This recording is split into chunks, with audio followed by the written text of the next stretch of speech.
Kryeministri Mickoski në fundjavë takohet me krerët e Vlenit dhe Znamit për çështjen e rikonstruimit të qeverisë.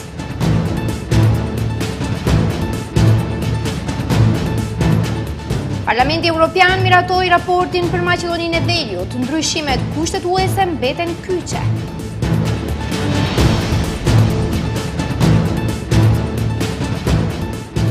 Rritet numri i pacientëve për shkak të temperaturave të larta, mjekët bëjnë thirrje për kujdes.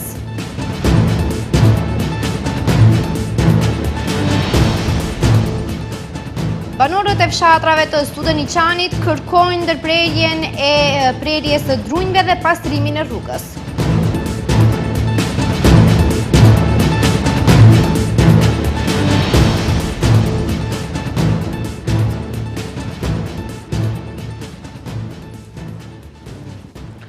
Përshëndetje të nderuar shikues dhe mirë se takohemi në lajmet e orës 15:55.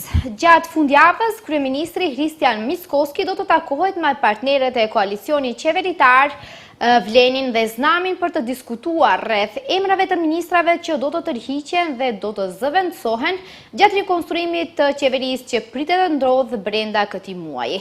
Kryeministri tha se bashkëpunimi midis VMRO-s dhe Vlenit vazhdon të ecë në mënyrë të qëndrueshme dhe pa pengesa. Kryeministri Hristian Mickoski informoi se në fund të kësaj jave do të mbahen takime kyçe me partnerët e koalicionit, me të cilët temë kryesore e bisedës do të jetë rikonstruimi i paralajmëruar i kabinetit qeveritar. Duke u përgjigjur pyetjeve të gazetarëve për takimet me partnerët, Mickoski theksoi se takimet me Vlen dhe Znam tashmë janë planifikuar. Mickoski vuri theks të veçantë dhe marrëdhënieve brenda koalicionit qeveritar, duke theksuar se bashkëpunimi midis VMRO-DPMNE-s dhe Vlenit vazhdon të ecë në mënyrë të qëndrueshme dhe pa pengesa, ashtu siç thotë se ka ndodhur deri më tani. Takimet me partnerët e koalicionit nga Vlen dhe Znam janë planifikuar për të premten dhe të shtunën. Përndryshe, tash nuk jemi para zgjedhjeve. Tani jemi në gjysmën e dytë të mandatit. Kemi një bashkëpunim jashtëzakonisht korrekt dhe miqësor me Vlenin. Pres që kështu të vazhdojmë. Si konfirmim për bashkëpunimin e suksesshëm të koalicionit, ai u referuar rezultateve të fundit zgjedhore, të cilat sipas tij ju kanë dhënë legjitimitet për të vazhduar me politikat e përbashkëta. Pas realizimit të bashkëpunimit ton, pas zgjedhjeve në vitin 2024, vijuan zgjedhjet lokale në të cilat ata fituan bindshëm në 10 komuna, kështu që nuk shoh pengesë në këtë moment që të mos vazhdoj bashkëpunimi jon. Takimet e së premtes dhe të shtunës pritet të definojnë ndryshimet e përbërjes së re të qeverisë dhe ndryshimet e mundshme kadrovike në resore. Rikonstruimin e qeverisë, Kryeministri Mickoski ka paralajmëruar të ndodhë pas ditëlindjes së VMRO-DPMNE-s, e cila mbahet sonte në Strumic. Parlamenti Evropian miratoi raportin për progresin e Maqedonisë së Veriut për vitin 2025. Në raport mbeti referenca ndaj protokollit të dytë të marrëveshjes për fqinjësi të mirë me Bullgarinë, pasi eurodeputetët refuzuan amendamentin për heqjen e saj. Dokumenti thekson nevojën që Komisioni i Përbashkët për çështje historike dhe arsimore të arrijë rezultate konkrete, si dhe rithekson se ndryshimet kushtetuese janë kyçe për vazhdimin e procesit të antarësimit të Maqedonisë së Veriut në BE.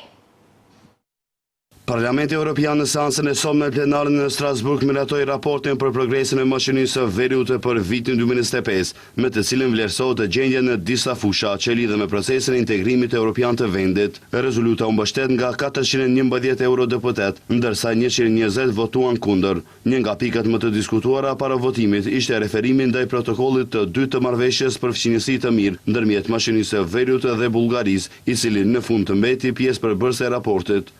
Eurodeputetët nuk e mbështetën amendamentin e propozuar nga raportuesi Thomas Weiss për fshirjen e paragrafit 73. Për ruajtjen e tekstit ekzistues votuan 338 deputet, ndërsa 126 ishin pro heqjes së tij. Në paragrafin e diskutueshëm theksohet nevoja që Komisioni i Përbashkët multidisiplinar i ekspertëve për çështje historike dhe arsimore të arrijë rezultate konkrete, bazuar në burime dhe dokumente historike, në përputhje me detyrimet e marra me protokollin e dytë. Në tekst përmendet gjithashtu edhe koncepti i historisë së përbashkët. Raporti rithekson rëndësinë e zbatimit të ndryshimeve kushtetuese si parakusht për vazhdimin e procesit të antarësimit. Parlamenti Evropian konfirmon qëndrimin se konferenca arshme ndërqeveritare ndërmjet Maqedonisë së Veriut dhe Bashkimit Evropian do të mund të mbahet pasi të përmbushet detyrimet e marra. Dokumenti trajton edhe mbrojtjen e trashëgimisë kulturore dhe historike, duke dënuar përpjekjet për shkatrimin ose ndryshimin e monumenteve dhe artefakteve historike. Njëkohësisht, kërkohet më shumë transparencë dhe hapje e materialeve arkivore të ish shërbimeve jugoslave të sigurisë. Përveç vërejtjeve për progres të kufizuar në disa fusha, raporti thekson rëndësinë strategjike të korridorit 8, ndërtimin e lidhjes hekurudhore me Bullgarinë dhe nevojën për respektim të vazhdueshëm të standardeve europiane dhe vendimeve të Gjykatës Evropiane për të drejtat e njeriut. Para votimit, kryeministri Christian Miskovski u bëri thirrje eurodeputetëve të mbështesin ndryshime sipas të cilave çështjet dypalçe nuk do të ishin pjesë e procesit evropian të antarësimit, duke theksuar se Maqedonia e Veriut meriton trajtim të drejtë dhe parimor në rrugën drejt antarësimit në Bashkimin Evropian. Gjykata i ka caktuar 8 ditë para burgim personi që dyshohet se i vuri flakën 2 veturave diplomatike të ambasadës së Bullgarisë në Shkup. Ngjarja ndodhi mesditën e 15 qershorit dhe shkaktoi reagime edhe në nivel politik. Ndërkaq Fondacioni Bullgar Maqedonia ka paralajmëruar se të dielën do t'i bllokojë 3 pikat kufitare mes Maqedonisë së Veriut dhe Bullgarisë për t'i dërguar një mesazh kryeministrit Christian Miskovski se pushteti në Shkup nuk mund të vazhdoj me, siç thon ata, represion. Një 44 vjeçar nga Shkupi është dërguar në paraburgim për 8 ditë, pasi dyshosi i vuri flakën 2 automjeteve diplomatike në pronësi të ambasadës së Bullgarisë në Shkup. Vendimi është marrë nga Gjykata Themelore Penale në Shkup me kërkesë të prokurorisë. Sipas hetimeve, ngjarja ka ndodhur më 15 qershor rreth mesditës në bulevardin Mitropolit Teodosi Gologanov. I dyshuari fillimisht ka bler benzinë në një pompë karburanti pranë ambasadës. Më pas është afruar te automjetet e parkuara, i ka spërkatur me benzinë dhe i ka vënë flakën. Pas incidentit, ai është larguar nga vendi i ngjarjes, ndërsa është identifikuar me ndihmën e kamerave të sigurisë. Prokuroria ka ngritur dyshime për veprën penale shkaktimi rrezikut të përgjithshëm, duke vlerësuar se zjarri ka rrezikuar sigurinë e qytetarëve dhe ka shkaktuar dëme materiale. Duke pasur parasysh se ngjarja ndodhi në një zonë të frekuentuar dhe në mes të ditës, organet e ndjekjes penale kërkuan caktimin e paraburgimit. Rasti ka nxitur reagime edhe në nivelin politik. Qeveria e Maqedonisë së Veriut dënoi ashpër incidentin, duke theksuar se sulmet ndaj objekteve dhe pronës diplomatike janë të papranueshme dhe cenojnë marrëdhënien ndërkombëtare. Ngjarja u dënua edhe nga Ministria e Punëve të Jashtme e Bullgarisë, e cila vlerësoi se incidenti është pasojë gjus agresive politike dhe nxitjes së urrejtjes, ndërsa kritikoi reagimin institucional në raste të ngjashme të mëparshme. Ndërkaq, në lidhje me këtë rast, Fondacioni Bullgar Maqedonia ka paralajmëruar se të dielën do t'i bllokojë 3 pikat kufitare ndërmjet të Bullgarisë dhe Maqedonisë së Veriut. Bllokada, siç njoftuar nga fondacioni, është e koordinuar me Ministrinë e Punëve të Brendshme të Bullgarisë dhe do të zgjasë 2 orë, nga ora 11 deri në orën 13. Qëllimi i bllokadës, siç shtoi nga Fondacioni Bullgar, nuk është pengimi i qytetarëve për të kaluar kufirin, por për t'i dërguar një mesazh kryeministrit Christian Miskovski se pushteti në Shkup nuk mund të vazhdojë me, siç thon ata, represionin. Më 17 qershor të vitit 2018, Shkupi dhe Athina i dhanë fund mosmarrëveshjes së gjatë për emrin. Maqedonia de facto i mundsoi Greqisë të mos vinte veto ndaj pranimit të Maqedonisë në NATO.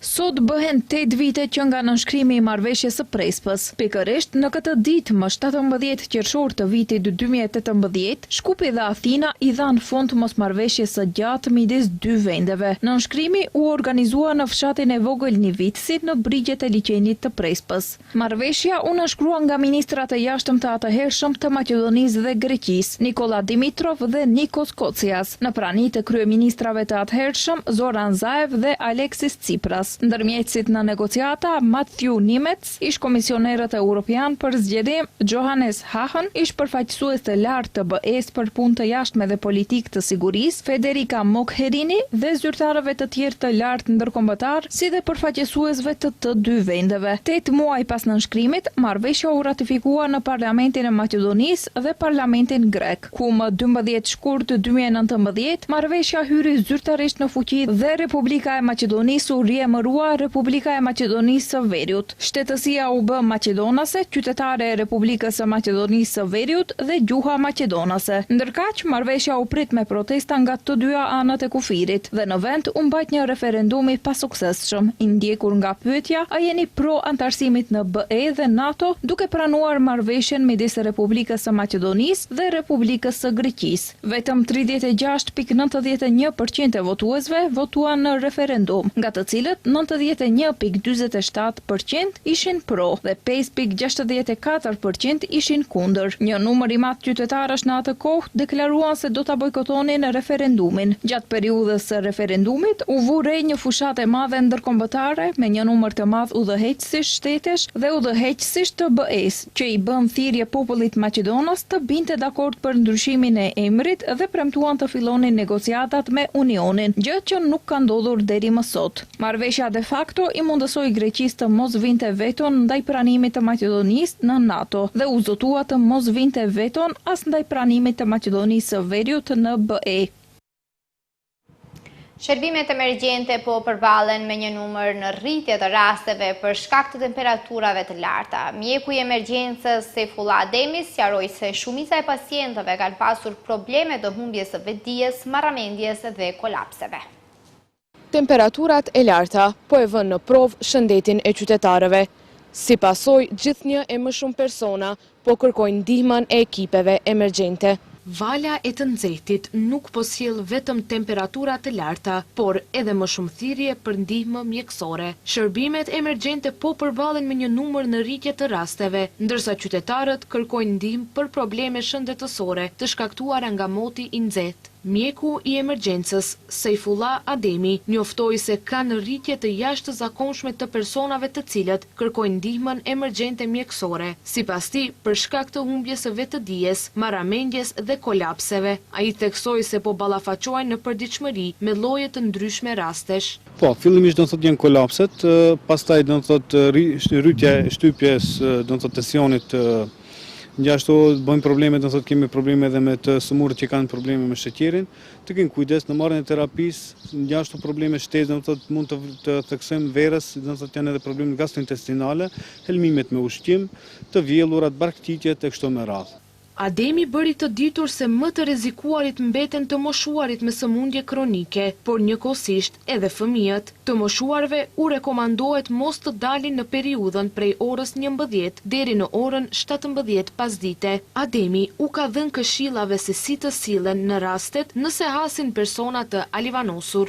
Po, varësisht ka probleme, do të thotë nëse vetëm se kanë hasur në një vendngjarje ku ka ndodhur një, do të thotë pacient që është vështirësuar gjendja shëndetësore, fillimisht të shohim vetdijen. Pastaj do të thonë varësisht nga problemi, nëse është pacienti do të thonë i kolabuar, nuk reagon, të thakthejnë do të thonë anash, si rrugët e frymarrjes të jenë të lira që të mund pacienti të marrë frymë dhe në mënyrë direkte të kërkohet ndihmë shpejt emergjente që vinë ekipat të intervenojnë për rastin. Mjeku i emergjencës sqaroi se qytetarët duhet të konsumojnë ushqime sa më të lehta, sidomos më të moshuarit. Është e preferueshme që të marrin lëngje që të mos kenë probleme me rënjen e shtypjes. Ademi bëri të ditur se me rritjen e temperaturave paraqiten richnat dhe gjarpërinjët. Prandaj rekomandohet kujdes i shtuar gjatë shëtitjeve në parqe dhe se familjarët duhet i kontrollojnë fëmijët pas shëtitjes për praninë e richnave, pasi ato mund të shkaktojnë probleme dhe komplikime shëndetësore. Banorë nga fshatrat malore të komunës së Studeniqanit kanë protestuar sot duke kërkuar të jepet fund prerjes së drunjve në këtë hapësirë dhe pastrimin e rrugëve që janë dëmtuar nga makinat e rënda që punojnë këtu. Drejtori i pyjeve Karagjica Vlatko Gruevski premtoi se rruga do të pastrohet dhe do të sanohet brenda 15 apo 20 ditësh.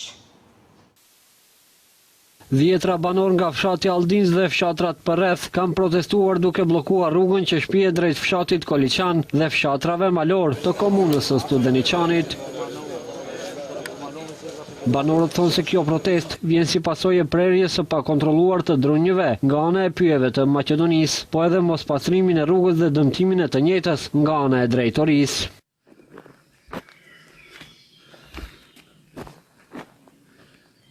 Problemet, rrugët shtaj drut i krejnë me traktore, i krejnë me qëshiti, rrugët që shtaj me dalmi, po këtë drun në për rrugë janë. kërondet lanta ne lipim. Rruga mini herët pastrohet, rrëpsisht ndalet e premje drujve, edhe rrugët pastrohet terin vikendicën e mramt, për Mbajaldinc, i ka 7 km për Mbajaldinc, teri a gjithë se kena vikendic adje. Засегнати сме от голем брой. Për një kohë të gjatë po ballafaqohemi me probleme të shumta. Kjo për arsye të dëshirave personale, nuk e di të kujt. Megjithatë, të bëhet një veprim i tillë, të pritet një mal i tillë, rrugët në fjalë e shfrytëzojnë për më shumë se 4 dekada. Ka qytetar të bllokuar atje për më shumë se 12 muaj. Për mua nuk është problem sepse kam vetur xhip, por edhe me xhip është bërë problem të ngjitëm lart. Не само жителите и по-доле. Nuk mund të vinë mysafir, kam shtëpi malore. 30 vite më parë mysafirët vinin me fiqe dhe vetura të thjeshta. Tani është bërë shumë vështirë, pothuajse e pamundur. Mbi të gjitha, për rrugën e papastër nga prerja e drunjeve, pavarësisht nëse presin pyjet të shtetit dhe private, pavarësisht nëse pretën në të zezë ose me dokumente, rruga dëmtohet dhe askush nuk e sanon. Dëmët janë afatgjate dhe të shumta. Njerëzit nuk mund të vinë as në shtëpitë e tyre të lindjes.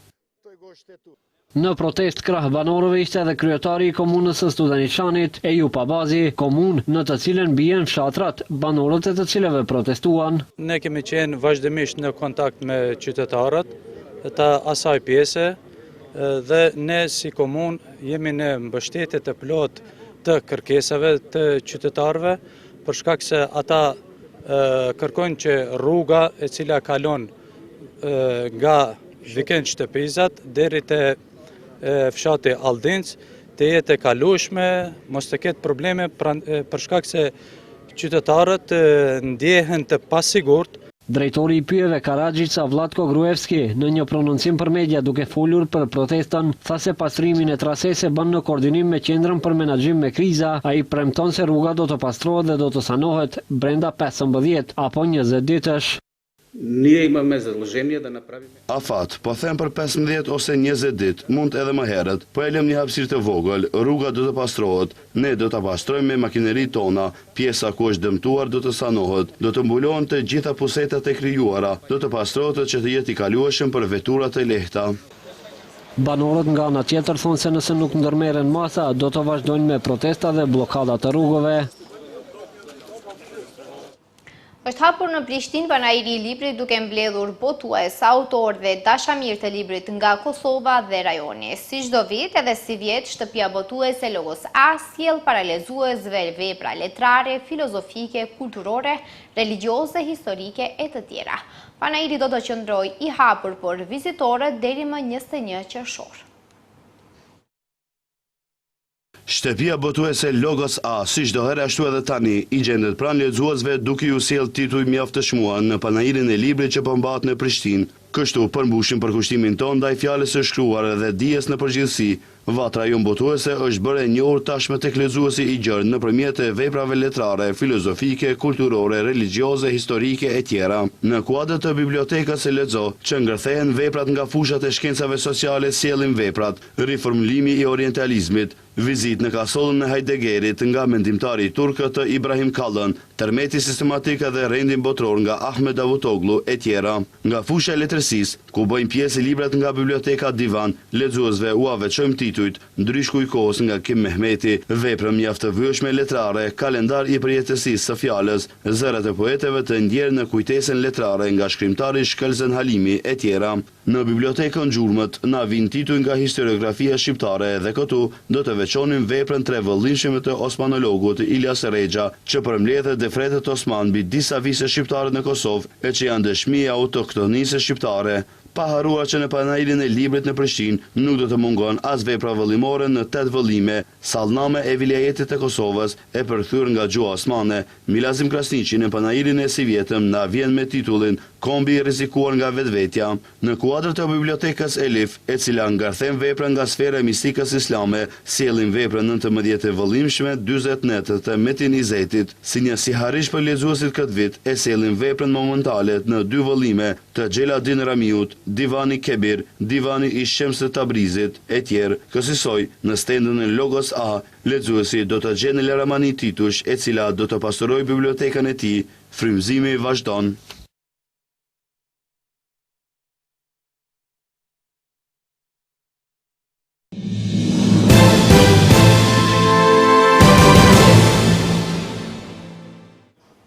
Këtë të mërkure mbahet protesta e 18 ku qytetarët kërkojnë dorëheqjen e kryeministrit Edi Rama dhe largimin e qeverisë së tij. Ndryshe nga ditët e mëparshme, organizatorët vendosën që protesta të zhvillohet në orën 19 për shkak të temperaturave të larta që kanë përfshirë vendin. Edhe pse kanë kaluar plot 17 ditë nga nisja e protestave, pjesëmarrja ka qenë të jetë masive edhe mbrëmjen e djeshme, me protestues që janë grumbulluar para godinës së kryeministrisë duke vijuar mobilizimin e pandërprerë të javëve të fundit. Për 17 ditë me radhë, qytetarët kanë protestuar në Tiranë duke shprehur pakënaqësinë e tyre dhe duke kërkuar ndryshime politike. Protestuesit theksojnë se do të vijojnë mobilizimin deri në realizimin e kërkesës së tyre kryesore, dorëheqjen e kryeministrit Edi Rama dhe të qeverisë. Protestat nisën të mbrojtje të Zvërnecit në moton Shqipëria nuk shitet. Sekretari i përgjithshëm i NATO-s Mark Rutte e ka quajtur lajm të mirë faktin se NATO-ja do të reduktojë praninë në Kosovë si pasojë e përmirësimit të situatës së sigurisë. Kur shikojmë situatën e sigurisë në Kosovë, ajo që shohim është se në përgjithësi vitin e kaluar, ajo vazhdoi të përmirësohet. Prandaj është lajm i mirë për Kosovën dhe kjo është arsyeja pse NATO në janar ndërpreu dislokimin e forcave rezervë në Kosovë. Dhe kjo u bë pas 2 vjetësh rotacioni të vazhdueshëm, tha Mark Rutte. Mëtej, shefi i NATO-s tha se vazhdimisht po shikohet se si më së miri të rregullohet prania e KFOR-it. Duke shikuar përpara në këtë moment, shohim se KFOR-i ka një forcë prej rreth 4700 trupash.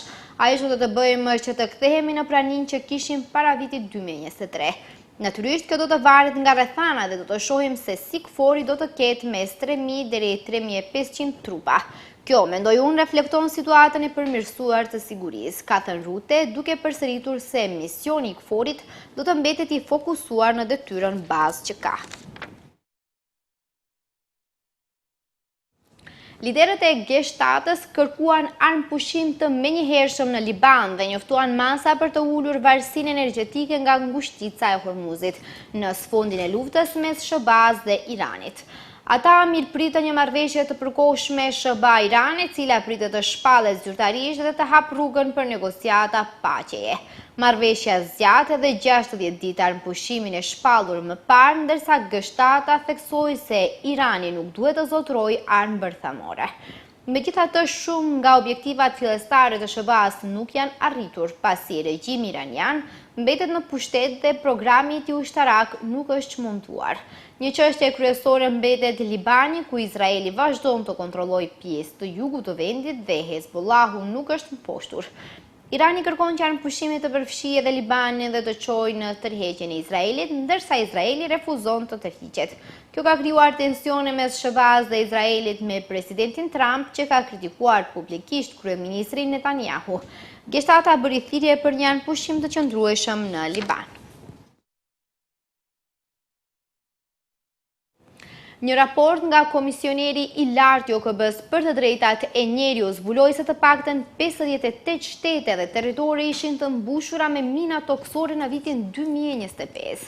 Është thellësisht shqetësuese që pothuajse 30 vjet pas miratimit të traktatit për ndalimin e minave kundër personelit, këto armë shpërthuese vazhdojnë të vrasin dhe plagosin njerëz, shpesh dekada pas janë vendosur, tha komisioneri i lartë Volker Turk në një njoftim për shtyp.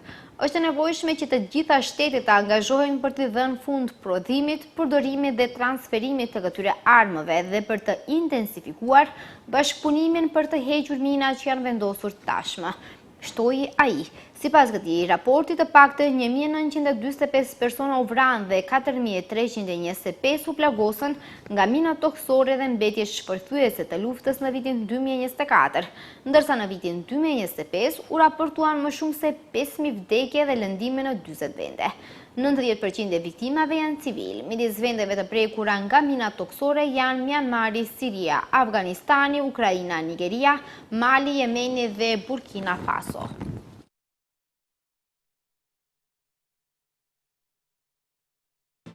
Shkues të nderuar, këtu është fundi lajmeve. Ju falenderoj që na ndoqët, mirupafshim.